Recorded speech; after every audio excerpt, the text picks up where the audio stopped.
জামাতের বিজয় কি নিশ্চিত? হিসাব ফাইনাল? আসুন অঙ্ক মিলিয়ে দেখি। 91 সালের নির্বাচনে অংশগ্রহণ করেছিল 4টি পার্টি প্রধানত। তার মধ্যে হলো আওয়ামী লীগের নেতৃত্বে 15 দল, বিএনপির নেতৃত্বে 7 দল এবং বামপন্থীদের নেতৃত্বে 5 দল, আর জামাত এককভাবে নির্বাচন করেছিল। সেই নির্বাচনে জামাত 80টি সংসদীয় আসনে নির্বাচন করেছে এবং সেখান থেকে তারা 18টি আসনে বিজয়ী লাভ করেছিল। ভোটের পার্সেন্টেজ ছিল 12 থেকে 13-র মধ্যে। বিএনপি 140টি আসনে বিজয় লাভ করেছিল। তখন মানুষের পিঠে কল্পনা বাইরে ছিল, ধারণা করে হয়েছিল যে আওয়ামী লীগ ক্ষমতায় যায় এবং আওয়ামী লীগ নিজেরাও কনফিডেন্ট ছিল যে তারা ক্ষমতায় যাবে, কিন্তু সবাইকে অবাক করে দিয়ে তারা মাত্র 88টি আসন পেয়েছে। বিএনপি জামাতের সমর্থনে সরকার গঠন করে। সেই নির্বাচনে জামাতের যে ভোটের পার্সেন্টেজ এবং পার্থক্য ছিল, কারণ বিএনপি সবগুলো আসনে নির্বাচন করেছে, জামাত তো মাত্র 80টি আসনে নির্বাচন করেছে। সুতরাং প্রদত্ত ভোটের পার্সেন্টেজ কম হওয়া এটি স্বাভাবিক, কিন্তু এই বিষয়টা জামাত বিরোধী লোকজন এটিকে স্বীকার করতেই চায় না যে জামাতের জনসমর্থন বরং 12 থেকে আরও কমায় তারা নিচের দিকে নামায় নিয়ে আসে। এর কারণ হলো কি, তারা যে 96 সালের নির্বাচনের কথা বলে, 2001 সালের নির্বাচনের কথা বলে। হ্যাঁ, এই নির্বাচনগুলিতে যেহেতু 2001 সালের নির্বাচনে জোটবদ্ধভাবে হয়েছিল, জামাত মাত্র 30টি আসনে নির্বাচন করেছিল, সেখানে তারা 17টি আসন বিজয় লাভ করে। সঙ্গত কারণে প্রদত্ত ভোটের পার্সেন্টেজ তো কম হওয়া স্বাভাবিক, সুতরাং কম হয়েছে। এটিকে তারা সারা দেশের মেজারমেন্ট হিসেবে ধরে ও যারা জামাতের সমালোচক। কিন্তু মূলত আসলে জামাতের যে সমস্ত সিটগুলোতে জামাত নির্বাচন করেনি, সেই সমস্ত সিটগুলোতে জামাত তাদের ভোট আছে এবং সেখানে ভোটগুলো তারা বিএনপিকে দিয়েছে। সঙ্গত কারণে বিএনপির পার্সেন্টেজটা বেশি হয়েছে। সেই নির্বাচনে জামাত নির্বাচন করেছিল মাত্র 30টি আসনে। 30টি আসনে নির্বাচন করে জামাত 8 থেকে 10% ভোট পেয়েছিল এবং বিএনপি প্রায় 34% ভোট পেয়েছিল, এবং এই গ্যাপটা তো বিরাট। সঙ্গত কারণে বিএনপি বড় দল এবং বিশাল বড় দল প্রতিষ্ঠিত হয়, কিন্তু সেখানে যে বিএনপির এই পার্সেন্টেজের মধ্যেও যে জামাতের ভোট ছিল, এটা অনেকে স্বীকার করতে চান না বা এই মানে গুড় অর্থ তলিয়ে দেখেন না তারা। বিএনপির একটা সৌভাগ্য হলো যে তারা জন্মলগ্ন থেকেই একটা ভোট ব্যাংক তারা পেয়ে যায়। তাদের নিজস্ব ভোটের পাশাপাশি এন্টি আওয়ামী লীগ বা এন্টি ইন্ডিয়ান ভোটগুলা তারা অটোমেটিক পেয়ে যায়। এই জন্য সবাই বলে যে বিএনপির নীরব ভোট, যারা কোনো মিটিংয়ে যায় না, মিছিলে যায় না, কিন্তু আওয়ামী লীগ পছন্দ করে না, ভোটের সময় যারা বিএনপিকে ভোট দিয়ে আসে। বিএনপিকে ভোট দেয় এই কারণে যে আওয়ামী লীগের কাছাকাছি কিংবা আওয়ামী লীগকে কম্পিট করতে পারে এমন কোনো দল তারা পায়নি। যদিও অনেকেই জামাতের প্রতি সফট কর্নার থাকলেও ভোটটা দেওয়ার সময় আওয়ামী লীগকে অর্থাৎ আওয়ামী লীগের বিপরীতে বিএনপিকে জেতানোর জন্য তারা বিএনপিতে ভোট দিত। এই ভোটটা বিএনপি বরাবরই পেয়ে এসছে। এটা হলো বিএনপির একটা সৌভাগ্য। এই প্রাপ্ত anti Indian vote, anti Awami League vote plus নিজস্ব ভোট মিলিয়ে বিএনপির 34% ভোট। কিন্তু বর্তমানে প্রেক্ষাপটটা একটু ভিন্ন। একটা বিশাল পট পরিবর্তনের পর, অর্থাৎ 5ই আগস্টের বিপ্লবের পর একটা সরকার গঠন হয়েছে। এই সরকারের পরেই সবাই ধারণা করে নিয়েছিল যদি তখন নির্বাচন হয় তখন বিএনপি একটা ভূমিধস বিজয় পাবে। এটা সবাই ধারণা করে নিয়েছিল, এটা বিএনপির মধ্যেও এই ধারণা ছিল। তো যে সরকার গঠিত হলো সেই সরকার এবং এই আন্দোলনটা যে কারণে সংগঠিত হলো বৈষম্যের বিরুদ্ধে। এই বৈষম্য কিংবা দেশের দুঃশাসন, অপশাসন এগুলিকে নিরসন করার জন্য সরকার কিছু কমিশন গঠন করলো। কমিশন যে সমস্ত প্রস্তাবগুলো পেশ করলো, এই সংস্কারের বড় বড় প্রস্তাবগুলোতে বিএনপি বিরোধিতা করা শুরু করলো।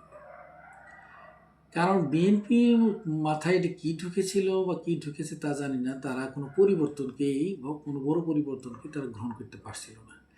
যেমন পুরোনো সংবিধানের অধীনেই তারা থাকতে চেয়েছে। আসলে যে একটা বিপ্লব হয়েছে এই সংবিধানের বিরুদ্ধে, অর্থাৎ সংবিধানকে ভায়োলেট করে, সংবিধানকে পাশ কাটিয়ে এবং সংবিধানকে সুপারসিড করে যে একটা বিপ্লব হয়েছে, এটা তো সংবিধানের বাইরে বিপ্লবটা হয়েছে। সুতরাং এই বিপ্লবকে বৈধতা দেওয়ার জন্য এই সংবিধানের আমূল পরিবর্তনের প্রয়োজন। কিন্তু এই সংবিধান পরিবর্তনের ক্ষেত্রে বিএনপি পদে পদে বাধা দিয়েছে, সংস্কারের প্রতিটি পদক্ষেপে বিএনপি বাধা দিয়েছে। এতে করে দেশের মানুষের মধ্যে একটা পারসেপশন ক্রিয়েট হয়েছে যে বিএনপি সংস্কার বিরোধী, বিএনপি পুরানা বন্দোবস্ত ধরে রাখতে চায় এবং লুটপাটতন্ত্রকে কায়েম রাখতে চায়। এবং তাদের যে 2001 থেকে 2006 সাল পর্যন্ত তাদের যে দুঃশাসন এবং বিশ্বে যে 4বার তারা দুর্নীতিতে চ্যাম্পিয়ন করেছে দেশকে, এই বন্দোবস্তকে তারা টিকিয়ে রাখতে চাচ্ছে। জনগণ এটা আসলে ভালোভাবে নেয়নি। তাছাড়া পাশাপাশি বিএনপির যে অঙ্গ সংগঠনগুলো, ছাত্রদল, শ্রমিক দল, যুব দল এবং বিএনপির মূল দল, এরা পালা করে দেশের সমস্ত টেম্পো স্ট্যান্ড, বাস স্ট্যান্ড, লঞ্চঘাট, ঘের, মানুষের জমি দখল, ফুটপাতের থেকে চাঁদাবাজি থেকে মার্কেট পর্যন্ত চাঁদাবাজির এমনভাবে জড়িয়ে পড়ছে যে তারা নিজেদের মধ্যে এই চাঁদার টাকা ভাগাভাগি নিয়ে এবং আধিপত্য বিস্তারকে কেন্দ্র করে প্রায় 250 লোক খুন হয়েছে, যা দেশের মানুষের কাছে অত্যন্ত বেদনাদায়ক। 5 আগস্টের পরে দেশ একটা সুস্থির দিকে যাওয়ার কথা, কিন্তু তাদের দলীয় কুন্দল, এই দলীয় যে চাঁদাবাজি, স্বার্থবাজি এবং যে অন্যায় অবিচার, এটা মানুষ ভালোভাবে নেয়নি। সঙ্গত কারণে নীরবে বিএনপির সমর্থন কমতেছে, জ্যামিতিক হারে কমতেছে এবং এখন এক ধরনের তলানিতে এসে ঠেকেছে। যদিও বিএনপির বুদ্ধিজীবীরা এটাকে স্বীকার করছে না বা এটা তারা মানতে চাচ্ছে না, কিন্তু বিভিন্ন জরিপে এটা উঠে আসছে যে এত কিছু পরেও বিএনপি জরিপে 34% ভোট দেখাচ্ছে এবং জামাত যেখানে 12% ছিল সেখান থেকে তারা 33 এর 33.5%, 33.6% পর্যন্ত ভোট তাদের সমর্থন দেখা যাচ্ছে। তো এই যে একটা প্রতিদ্বন্দ্বী গ্রুপ আসলো এবং এই যে একটা ভোটের যে একটা কম্পিটিশন শুরু হলো, এই পরিপ্রেক্ষিতে দেশের যে সাধারণ মানুষ যারা পরিবর্তন চাচ্ছে এবং যেহেতু নতুন প্রজন্ম জেএনজি, এদের যে একটা নতুন দল আছে, সবগুলো দল মিলে জামাতের একটা ডায়নামিক পলিসি কিংবা কিছু উদারতার কারণে তারা একটা ভালো একটা জোট করতে সক্ষম হয়েছে এনসিপিকে নিয়ে। তো এই যে জোট করতে পারলো, কিন্তু বিএনপি তার বিপরীতে কোনো কার্যকর জোট করতে পারেনি এবং বারবার যে জরিপের ফলগুলো আসতেছে, বিএনপির ভোট আসলে বাড়তেছে না, বরং কমতেছে। এদিকে জামাতের ভোট জ্যামিতিক হারে বাড়তেছে। তো জামাতের ভোট যদি 33% হয় এবং জরিপে এনসিপির ভোট আছে 7%, অন্যান্য দলগুলা মিলিয়ে আরও 4-5% ভোট আছে। আর একটা নীরব ভোট দেশের আছে, যেটা anti Awami League, anti Indian vote. এই লোকগুলা এটা মধ্যবিত্ত শ্রেণীর লোক এবং উচ্চ শিক্ষিত ভদ্রলোক, এরা আওয়ামী লীগের বিপরীতে বিএনপিকে সমর্থন করছে তাদের থেকে কিছুটা ভালো মনে করে। কিন্তু যখন আওয়ামী লীগে নাই, এইবারের প্রেক্ষাপটটা একটু ভিন্ন। আওয়ামী লীগ নেই, আছে বিএনপি, দুই দল, বিএনপি এবং জামাত। তো জামাতের এই যে সুশৃঙ্খলতা, তাদের যে নির্মল চরিত্র, তাদের নামে কোনো দুর্নীতি, চাঁদাবাজি, দখলবাজি নেই, সঙ্গত কারণে মানুষ জামাতের প্রতি সবকণা হয়েছে। এবং এটার পরিবর্তনটা আসলে প্রকাশ হয়েছে যে দেশের সবচাইতে সচেতন অংশ হলো বিশ্ববিদ্যালয়ের ছাত্রছাত্রীরা। বিশ্ববিদ্যালয়গুলিতে জামাতের ছাত্র সংগঠন অর্থাৎ জামাত সমর্থিত ছাত্র সংগঠন ইসলামী ছাত্র শিবির, ভূমিধস বিজয়, পরপর 5টি পাবলিক ইউনিভার্সিটিতে এটা দেশের মানুষকে চোখ খুলে দিয়েছে যে ভোটের হাওয়া কিংবা জনসমর্থন দেশের কোন দিকে চলে যাচ্ছে। এতে করে বিএনপি কিছু চিন্তিত হলেও কিন্তু তারা তাদের খাসলত বা তাদের নেচার পরিবর্তন পারছে না। সঙ্গত কারণে দেশের মানুষ আর বিএনপিকে চাচ্ছে না এবং তাদের অতীত কর্মকাণ্ড, অতীত শাসন ব্যবস্থা মোটেই ভালো নয়। ইভেন তারেক জিয়ার নামে প্রচুর দুর্নাম আছে, তাকে খাম্বা তারেক বলা হয় এবং বিএনপিতে 5বার হাওয়া ভবন, 5বার দুর্নীতিতে চ্যাম্পিয়ন।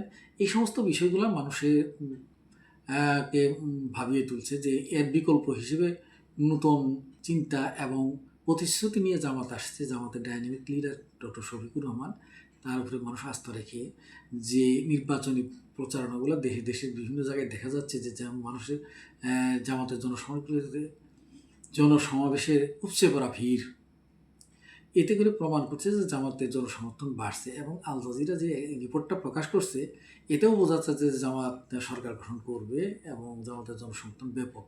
এবং ইত্তেফাক সহ আরও কয়েকটি পত্রিকায় যে 162 আসন কিংবা 170 আসনের যে চিত্র তুলে ধরা হয়েছে, যে এই সিটগুলোতে জামাত পরিকল্পিতভাবে কাজ করছে দীর্ঘদিন যাবৎ এবং এই সিটগুলোতে তারা নিশ্চিত বিজয় লাভ করবে। এইটা প্লাস এখন এই জিনিসগুলো যদি কনসিডারে নিয়ে আসা যায় তাহলে দেখা যাচ্ছে যে বিএনপির 34% বিপরীতে জামাতের 33%, প্লাস এনসিপির 7%, প্লাস অন্যান্য দলগুলার আরও 3-4% ভোট, এবং এন্টি ইন্ডিয়ান ভোট এবং এন্টি আওয়ামী লীগ ভোটটা এটা টোটালি জামাতে যাবে। কিন্তু আওয়ামী লীগ যেহেতু মাঠে নাই, বিএনপি ধারণা করতেছে যে আওয়ামী লীগের তো একটা বিশাল ভোট ব্যাংক আছে, এটা আমরা পাবো না। এখান থেকে একটা ম্যাক্সিমাম অংশ জামাতের কাছে চলে যাবে, যদিও মুখে মুখে তারা বিএনপিকে সমর্থন করছে। কারণ বিএনপির ভয়ে কিংবা হঠাৎ যদি বিএনপি ক্ষমতায় আসে তখন তো তাদের আরও বিপদ হবে। কিন্তু তারা মূলত যে রুট লেভেলে তারা জামাতকে চাচ্ছে, কারণ জামাত চাঁদাবাজি করে না, অন্তত তাদের ব্যবসা বাণিজ্য ঘরবাড়ি এবং মান সম্মান নিরাপদ থাকবে, এটি চিন্তা করছে। জামাতে আওয়ামী লীগের হাইকমান্ড যাই বলুক না কেন, এবং আওয়ামী লীগের পাতি নেতারা বিএনপির নেতাদের সাথে লিয়াজো করে মামলা থেকে বাঁচার চেষ্টা করলেও মনে মনে ভাবে যে এরা আমাদেরকে মামলা দিয়ে ঘোরাবে। এই দিক থেকে জামাতের কাছে নিরাপদ, জামাত যারা অন্যায় করছে তারা ছাড়া নিরপরাধ কোনো মানুষকেই তারা আঘাত করবে না, এবং এটা এই যাবৎ করে নাই। তো সঙ্গত কারণেই এর একটা ভোট আসলে বিএনপি যতই আশা করুক, কিন্তু এর একটা ভোট জামাতে চলে যাবে। সেটা এইসব মিলিয়ে হিসাব করে দেখা যাচ্ছে যে প্রায় 55% ভোট জামাতের ঘরে যাচ্ছে। সেখানে তার বিপরীতে বিএনপির 34%-এর বেশি ভোট উঠতেছে না। সঙ্গত কারণে এই যে বিরাট গ্যাপ, পার্সেন্টেজের এই বিরাট গ্যাপ, এতে করে হাজার হাজার ভোটের ব্যবধান হয়ে যাবে। এই ব্যবধান বিএনপি কোনোভাবেই ঘুচাতে পারবে না, কোনোভাবেই বিএনপি এই ব্যবধান কমাইতে পারবে না। সঙ্গত কারণেই নির্বাচনের রেজাল্টে এর বিশাল একটা প্রভাব পড়বে, যে কল্পনাতীত একটা বিজয় লাভ করবে জামাত, এটা অনেকেই বলতেছে। এবং এই হিসাব তো একেবারে অমূলক নয়। এখন আপনি যতই কাটছাট করেন, এই হিসাব বিএনপির চাইতে কমপক্ষে 10% উপরে থাকতেছে। 10% উপরে থাকা মানে পার্সেন্টেজে এটা বিশাল বিষয়। এক একটা নির্বাচনী এলাকায় 20,000, 25,000, 30,000, 50,000 ভোটের ব্যবধান হয়ে যাবে। এতে করে ওই 2001 সালে যেমন ভোট আওয়ামী লীগ এবং বিএনপি কাছাকাছি ভোট পেয়েও সিটের ব্যবধান অনেক হয়েছিল, এইরকম একটা ঘটনা এই নির্বাচনেও ঘটবে, এটা ধারণা করা যাচ্ছে। এটা বিভিন্ন পত্রপত্রিকার রিপোর্ট, বাইরের বড় বড় যে আল জাজিরের মতো চ্যানেলগুলোর রিপোর্ট, বিভিন্ন জরিপের রিপোর্টে এটাই মনে হচ্ছে। তো এটা একটা অকল্পনীয় এবং ভূমিধর বিজয়ের দিকে নিয়ে যাচ্ছে জামাতকে। এটা দেখে অনেকেই বলতেছে জামাতে বিজয় নিশ্চিত, এবং এটা হিসাবটা ফাইনাল। তাহলে এই হিসাবটাতে আমরা কিছুটা মিলিয়েও দেখার চেষ্টা করলাম যে এটা যতই আমরা কাটছাট করি, কিন্তু পার্সেন্টেজের ক্ষেত্রে জামাত এগিয়ে আছে, পারসেপশনের ক্ষেত্রে এটি এগিয়ে আছে জামাত। এতে করে যতই প্রপাগান্ডা বিএনপি করুক এবং জামাতের বিরুদ্ধে কিংবা জামাতের আমিরের বিরুদ্ধে যতই এগুলো মিথ্যা প্রচারণা করুক, এগুলো একসময় ধরা পড়লে এগুলো বুমেরাং হয়। তাই কাজে এই ইলেকশনটা একটা মারাত্মক নীতি নির্ধারণী একটা ইলেকশন সম্ভাবনা আছে, যাতে করে বিএনপি অকল্পনীয়ভাবে একটা পরাজয়ের মুখোমুখি হবে। দর্শক, আপনাদের মতামত কি কমেন্টে জানালে খুশি হব। প্লিজ চ্যানেলটি সাবস্ক্রাইব করে সঙ্গেই থাকুন। আল্লাহ হাফিজ।